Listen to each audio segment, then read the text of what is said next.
राहुल गांधी और दीपेंद्र हुड्डा की जोड़ी का धमाका। चुनाव से पहले पूरे हरियाणा का चुनाव का माहौल पलट दिया। राहुल और दीपेंद्र ने आज 100 किलोमीटर से ज़्यादा की यात्रा की, 7 विधानसभा क्षेत्रों को कवर किया और अंतिम दौर में जो चुनाव का अंतिम दौर चल रहा है उसमें दीपेंद्र हुड्डा की रणनीति ने कांग्रेस को काफ़ी मजबूत स्थिति में पहुंचा दिया है। दीपेंद्र हुड्डा और राहुल गांधी की जो जोड़ी है उसका कमाल हरियाणा के चुनाव में आज देखने को मिला और दोनों ने 100 किलोमीटर से ज़्यादा का सफ़र एक साथ मिलकर तय किया और जिन हलकों में कांग्रेस कमज़ोर थी, जहां निर्दलियों से टक्कर मिल रही थी, उन हलकों में राहुल और दीपेंद्र इकट्ठे गए और इन दोनों की यात्रा बहादुरगढ़ के पकोड़ा चौक से शुरू हुई और यहां पर राहुल गांधी ने कुछ पकोड़ों का स्वाद भी लिया। यहाँ के पकोड़े मशहूर हैं।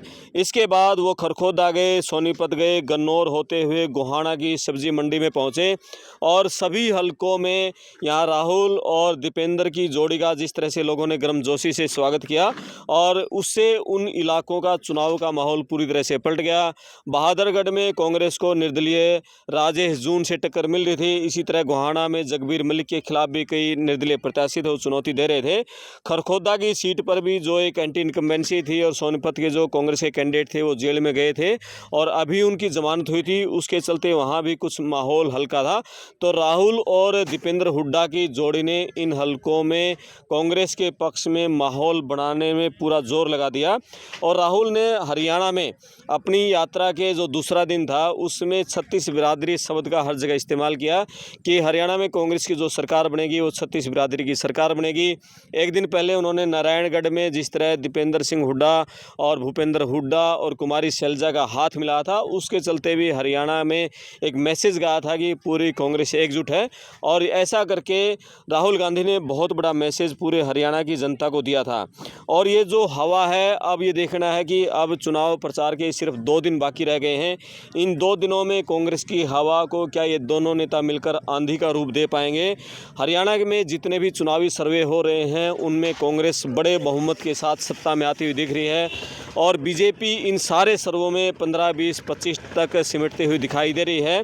तो ये अब दोनों की जो यात्राएं हैं और कांग्रेस पार्टी में लगातार जो 50 से ज़्यादा पूर्व विधायक हैं, पूर्व सांसद हैं, पूर्व जो नेता हैं वो शामिल हो चुके हैं, पूर्व मंत्री शामिल हो चुके हैं और अब राहुल और प्रियंका गांधी ने लगातार जो हरियाणा में दौरे किए हैं उससे एक माहौल पूरे हरियाणा में पलटा है। और राहुल गांधी ने जीटी बेल्ट से अपनी यात्रा शुरू की, उसके बाद वो बहादुरगढ़, सोनीपत इस इलाके में गए। तो अब विनेश फोगाट के लिए और प्रदीप नरवाल के लिए प्रियंका गांधी भी रोड शो करेंगी। पूरे हरियाणा में चुनाव प्रचार को नई दिशा भाई बहन की जोड़ी ने दे दी है और दीपेंद्र हुड्डा की जो रणनीति थी बहादुरगढ़ में, वहाँ जिस तरह से राजेंद्र जून कांग्रेस के हैं उनको टक्कर मिल रही थी, निर्दलीय राजेश जून से जगबीर मलिक को टक्कर मिल रही थी। तो इन इलाकों की रणनीति रही कि दीपेंद्र हुड्डा ने राहुल की यात्राएं इन इलाकों में करवाई और इस तरह से दोनों नेताओं ने, युवा नेता हैं, लोगों की भीड़ दिखाई दी। बीजेपी पूरी तरह धराशायी हो गई है कांग्रेस की रणनीति के आगे, दीपेंद्र हुड्डा की रणनीति के आगे और भाजपा के बड़े नेताओं की हरियाणा में जो रैलियां हो रही हैं उनमें जो खाली कुर्सियां दिखाई दे रही हैं उसके चलते अब लोग उनकी रैलियों का उपहास करने लग गए हैं कि ये हरियाणा में जो सत्ता परिवर्तन है ये उसका असर दिखाई दे रहा है। प्रधानमंत्री मोदी को सुनने के लिए लोगों की भीड़ जुटती थी, अब उनकी रैली में भी कुर्सियां खाली दिखाई देती हैं। तो राहुल गांधी को उन इलाकों में लेके आने की जो दीपेंद्र हुड्डा की रणनीति थी वो कितनी कामयाब होगी, जहां बागी थे, कांग्रेस के बागी थे या निर्दलियों से चुनौती मिल रही थी, उन इलाकों में 2 तारीख को, 3 तारीख को भी लगातार दीपेंद्र हुड्डा, भूपेंद्र सिंह हुड्डा, कुमारी शैलजा, प्रियंका गांधी लगातार एक्टिव होंगी। तो क्या लगता है कि हरियाणा का चुनाव का माहौल अब आगे किस तरफ जाने वाला है।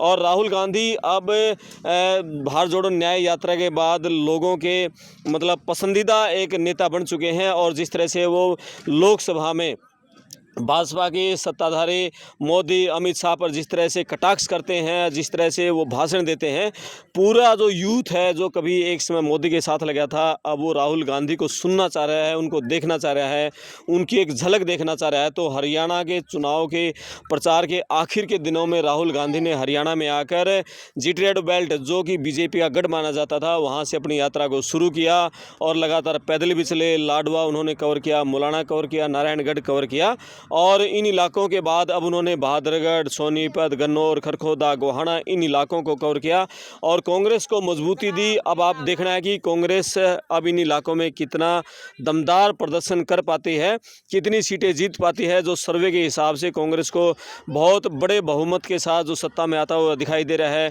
क्या राहुल की यात्रा के बाद उन सीटों में और कितना इजाफा होगा, ये देखने वाली बात होगी। आप कमेंट्स करें, वीडियो को शेयर करें, चैनल को सब्सक्राइब करें। मैं आपका दोस्त करमपाल, धन्यवाद।